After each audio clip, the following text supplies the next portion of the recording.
All right, so this is a suggestion via Discord. The name of the video is Your Grammar is Basic Compared to Black English. All right, this come from the channel Language Jones. Let's go ahead and find out what Black English is today, guys. I am thoroughly intrigued. Let's get it, guys. Here's a really spicy claim. Black English, the language variety indigenous to the United States, developed by black people who are the descendants of formerly enslaved Africans. That's more complex and more sophisticated than the academic English that we all learned in the classroom. Stick with me on this one. I recently gave a keynote speech at the American Association of Electronic Reporters and Transcribers, where I talked about accents and non-standard dialects and all the challenges that those pose for transcription, and especially for human transcriptionists who want to be better than AI. And I made that claim. And it seemed to surprise people. And I get it. You're probably still on, wait, is he talking about Ebonics? And sort of, I'll explain that too. But whatever or AVVE, I think is what it's called, guys. you call it, a lot of people have the stereotype that it's lazy, that it's bad English, and that it flouts or completely disregards the entire concept of grammar. Okay. And that's wrong. That could not be further from the truth, which is a whole lot weirder than you probably know. So stick around and I'll explain why exactly I say Black English, African-American language, Ebonics, is more grammatically complex than you might think, and more sophisticated than it's given credit for. I'm Dr. Taylor Jones, and I'm finna blow your mind. Doctor, eh? I'm Dr. Taylor Jones, and this is Language Jones.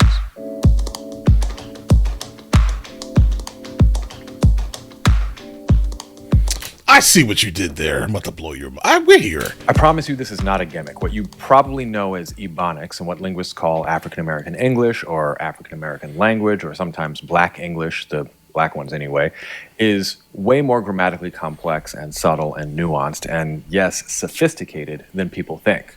But that's not the reputation it has. So, I don't doubt the concept of sophistication, potentially, in this context here, guys. But I mean, generally, when things are said, they're pretty much double entendres at all times. Cause yes, sophisticated than people think. But that's not the reputation it has. So first, why the reputation? And then I'll tell you all about the more complex grammar, which is really cool. Before I continue, I just want to add that I'm working on a book right now about how Black English has shaped all of American English, but its impact is in many ways invisible or even actively erased. If you're interested in that book, and you should be, please leave me a comment saying so, maybe even ask me what you wish you knew about it. That way, publishers and agents can see how much interest there actually is, and I'm more likely to get it to market. First things first, teeny tiny history lesson. America has a complicated history with race. That's an understatement. Right. Anybody watching this probably knows that what is now the U.S. had hundreds of years of chattel slavery in which Africans and later their descendants were enslaved in the American South. And yes, other groups were enslaved and have been throughout history, but in the U.S., the Irish ran away and then claimed they weren't Irish and nobody could tell. And the indigenous people ran away and then got really good at staying away because they already knew the terrain better. Bro, you know what's interesting? I have argued with a lot of people, right? A lot of people on YouTube specifically in comments where you guys would send me videos kind of regarding the history of the United States of America. I would explain it exactly like he just said it, right? But then they're like, no, the Irish were no, they were not. They were indentured servants, right? And literally, as soon as they possibly could, they blended in with everyone else. That's what they did, right? That's the reality of the United States of America in terms of that specific time, right? What are you talking about? The all things were not equal specifically at that time. That's just the reality, guys. But people want to argue it and act like, that didn't happen. It's the weirdest thing in the world. People ran away and then got really good at staying away because they already knew the terrain better. Right. They were here first. Slavers very quickly settled on bringing Africans who, if they even survived the trip, were in a foreign land, stood out wherever they went, and were thrown in with people who didn't speak the same languages. And that's kind of an important part here. You have lots of people who are native speakers of Bantu languages, but who are forced to communicate using either the plantation Creole or some form of English. Now's not the time to go into all the detail about the linguistic arguments about the genesis of African American English, and in fact, we can never really know because we have insufficient and wildly unreliable records. It's a hugely contentious issue in linguistics. And that unreliability of records is kind of the point. The U.S. has a mainstream culture that stereotypes black people as lazy and unintelligent, And it comes in large part out of our history of slavery and Jim Crow. Unintelligent is a justification for forcing people to do manual labor they don't want to do, and lazy is one way of looking at their resisting literal slavery. You go pick tobacco in Maryland in June and get back to me about how enthusiastic you are about doing that all day, every day. Until after the Civil War, Black Americans were denied even basic education, albeit with some exceptions, and it wasn't until the middle of the 20th century that they were guaranteed equal and not separate access to education, at least on paper. But also, we tend to overstate the importance of formal education and academic norms around the right way to speak. Any language you could name, including the fancy educated ones like Latin, were developed by illiterate people. Literally, since language change is driven by kids. So, over the last 400 years, Black Americans have developed a distinct language variety. Not all language is driven by kids. What's funny is I never ever thought about that, but I appreciate you giving me that little nugget of information, because it makes all the sense in the world now, all of it. Oh no, do you hear how these Gen Alphas speak, guys? Skibbity, phantom taxes. What is a skibbity? I know what a phantom tax is, right? But a phantom tax, skibbity. Skibbity, guys. Over the last 400 years, Black Americans have developed a distinct language variety. That's going to be in the dictionary, no doubt. Black Americans, obviously, and in fact, more than one variety. Right. Gullah and Black English are not the same. Ebonics actually... Gullah as in the Gullah Geechee from the Beaufort area of South Carolina. More than one variety. Gullah and Black English are not the same. Ebonics actually historically referred to all the different language varieties that came out of the New World contact between West African languages and European colonial languages. So technically, Brazilian Portuguese, Haitian Creole, and Gullah are all Ebonics too. But the point is that it is its own distinct language variety. Maybe a dialect of English, maybe a decreolized Creole. As I've said in other videos, it has rules. That's valid. This means that it's not just breaking the rules of classroom English. It's a language variety with highly regular, highly systematic rules. The rules are just different from classroom English. And that's where we get to my claim that it's more complicated and sophisticated. I'm not saying the dudes on the corner outside in Harlem where I live hanging out and smoking are necessarily more sophisticated by our cultural standards than the Ivy League professors teaching down the street at Columbia. They're not. In their tweed or whatever. But I am absolutely saying that their language use is grammatically more sophisticated than the English being taught to those Ivy League legacy students in their first-year writing classes. So hear me out. A lot of you... Oh, you're disrespectful. ...to those Ivy League... Maybe they got their own merit, potentially. But I get it. We made fun of legacies also. ...legacy students in their first-year writing classes. So hear me out. A lot of you like my channel for language learning and linguistics content about other languages. Many know that I'm big on thinking about how languages treat tense, aspect, and mood. If you haven't watched my videos about these, all you really need to know is that we abuse the word tense in English to refer to all three. To grossly oversimplify, tense actually refers to whether some shape of the verb indicates when something happens. Okay. Aspect indicates whether it's thought of as ongoing or completed, and mood refers to something that indicates in some way how the speaker feels about what they're talking about. Some languages have only tense or only aspect. So for instance, Mandarin Chinese has aspect but not tense. Biblical Hebrew had aspect and not tense. Modern Hebrew has tense and aspect is a bit iffy. In English, we have modal verbs like you should do this or you must do that, but other languages can modify basically anything, so you have things like the subjunctive that indicates doubt about the proposition. It also does other stuff that's more structural because languages are messy. So the point here is when I say Black English is more complicated and sophisticated, what I mean is that the grammatical system of tense, aspect, and mood in Black English makes more and more nuanced distinctions. Where it gets confusing is that it does so with basically the same words, just used differently. Dr. Arthur Spears calls these camouflage constructions. So let me give some examples. The most famous in linguistics is what is sometimes called habitual be. I actually don't really like the name and prefer the less used invariant be because it has more functions than marking habituality, but that is a main one. So if I say, it be that way, that doesn't mean the same thing as it is that way. When you add the word sometimes, both end up meaning the same thing, but it be that way on its own has built in that it is that way sometimes and not necessarily all the time right now. These can lead to Oh my God. Well played. Listen, okay. I'm just going to sit here and listen. This is absolutely spectacular. That way sometimes and not necessarily right now. These can lead to miscommunications where people who don't speak Black English think that they understand what's being said, but they're missing some of the nuance. And instead of recognizing the rest that, of they it usually think that the Black English speaker is just using bad grammar. So if I say, I'm going to call him at work, and my friend says, nah, he don't be at work, I might understand the social communicative function of that speech act and choose not to call him, but I might miss the nuance. He isn't usually at work, so it's probably not a good bet, but my friend is not asserting that they know he isn't at work right now. In fact, it could be the case that he don't usually be at work, but in an unforeseen turn of events, he there right now. Did you notice, by the way, that you can optionally delete the present indicative form of to be, just like in Hebrew, Russian, Arabic, Mandarin, and a ton of other languages? Habitual be isn't just about the habits, but can also be about generic states. Dr. Lisa Green calls the trickier abstract form bicycle sentences after an example from a famous interview where the speaker said something along the lines of, some of them be big and some of them be small. This doesn't mean that each bicycle is usually big but sometimes small, like the magic school bus. And invariant be is just the tip of the iceberg. There's stressed been, which indicates remote perfect. You know how saying, I have been in English means it started in the past and it's relevant to the present, especially in like British English? Remote been usually indicates completion in the distant past and relevance to the present. So if I say, I've been told you that, it doesn't mean I've been telling you that. It means I told you that a long time ago, dummy. Linguists did an for a very long time. Like, listen, I've been saying this repeatedly. All right. Why is there an issue that you are asking me to say this again? I've been saying this. Formal study of white school teachers in Harlem in the 1970s and asked teachers, if your student says they did their homework, is it completed or are they still working on it?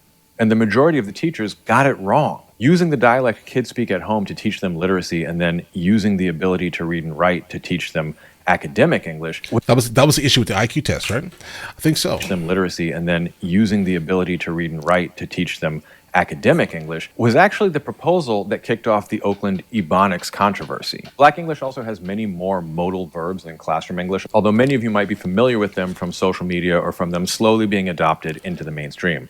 There's the future modal finna, originally from the very southern fixing oneself to do something. In the South, everybody uses it. In the North, it was historically only speakers of Black English, though that's changing. There's trina, which does not mean trying to. I'm going to say that again. Trina does not mean trying to. It's a future modal that indicates intent, not attempt. That's how you can get a question like, when are you trying to leave? The same is the case for bouta. And there's further reduction of gonna to gon and on and And all of these have different gradients. Bro, I think this man is a spy. Okay. I mean, I respect it, guys. Keep this in mind, right? I mean, I grew up in New York, but I didn't grow up like around like a lot of people who spoke what he's calling Black English. I think over time, I'm probably fluent in it and don't even realize it because I understand everything that's being said for the most part, right? No, I do all of it, every aspect of it, right? But yeah, we definitely didn't speak like that at home. We spoke kind of normally. I can't explain it, guys, right? But yeah, normally for the most part. Gradations of meaning when it comes to time. And not only does Black English have more grammatical distinctions in terms of time and aspect, but you can combine them. So you could have been gone there and you been could have gone there have different implications. Leave me a comment. Hold on, wait. You could have been gone there and you been could have gone there have different implications. Leave me a comment, by the way, if you think you can explain the difference. Hold on, bro. You could have been gone there. Like, you should have left a long time ago. All right? Like, why are you still here? Why? Right? You could have gone there. Nah, that means the same thing in my head, bro. I'm going to be honest. It means the same exact thing in my head. Like, why are you still here? You could have been there. Right? But again, I'm not a really good case study here because I am completely broken as a Black American, I think. Culturally and socially, I am completely broken. But either way. Have different implications. Leave me a comment, by the way, if you think you can explain the difference. Nah. So what you have is a very robust grammatical system, but one that's built in part by using slightly different versions of the same words to do very different things. This has a few repercussions. First, because the words all sound like words other English speakers use, a lot of people completely fail to recognize they're being used to do something different. You'll almost certainly see this in the comments on this video. People who don't speak Black English will assume they know what is meant and not realize that they're shoehorning a different grammatical construction into one they already feel familiar with. Okay. Second, that process combined with stereotypes just kind of erase that Black English exists. If you think I just talk lazy or have bad grammar, then you won't be attuned to the difference in meaning when I say he don't be over there. You might think a sentence like, he ain't working there today, but he be working there, is contradictory gibberish. You might not recognize that Oscar Gamble's famous quote, they don't think it be that way, but it do, is both grammatically correct for that dialect and perfectly clear. They don't think it's usually that way, but it is usually that way. And lastly, because the first 2 points, people might get it wrong and not realize it. I mentioned this in my video on the word woke, and I've also mentioned this in interviews, but it's totally possible to get Black English wrong, and plenty of people do. Sometimes I have told like a lot of people, right? Specifically, whenever you guys send me videos about something is woke, right? And I've said in the videos, that's not what that means, okay? That is not what that means. And people are arguing me in the comments. No, it means when you are like, I don't know, you overdo social justice warrior things, right? And I'm just like, what? That's not what it means, right? You're using a word in the context, like specifically coming from an origin point that you may not be familiar with, right? It does not mean that, right? Not like that. It's never meant that up until for some reason these last couple of years. And I'm just like, huh? What are you talking about? It's always been the same thing since I was like a kid. Sometimes it's Russian bots attempting to stoke racial tensions in the US on Twitter. Sometimes it's comedians using phrases they think sound funny. Sometimes it's corporate ad execs mashing up everything they think is teen speak. Babies on fleek. Okay, but my bae do though. And speakers of Black English will immediately know that you're faking it, just like most of you would notice immediately if I will start mix-upping my tenses in regular the English. That's what you sound like to Black Americans when you be saying, yeah. That's the word woke to me. That is 100% when people use the word woke right now. But I get it. It's taking on this whole thing now. And I'm just like, huh? What do you mean by that? and today's weather be like sunshine. The thing about language and linguistic ideologies, though, is that it's never really about the people. So if Black English had less tense aspect and mood marking, people would say it's because those people are intellectually inferior and they can't do all the grammar that we sophisticates do. But when it has more, even if I can convince you... That's exactly what my grandmother would have said. I'm going to be honest. That may sound terrible. Maybe I shouldn't have said that. Yeah, my grandmother was very, very like...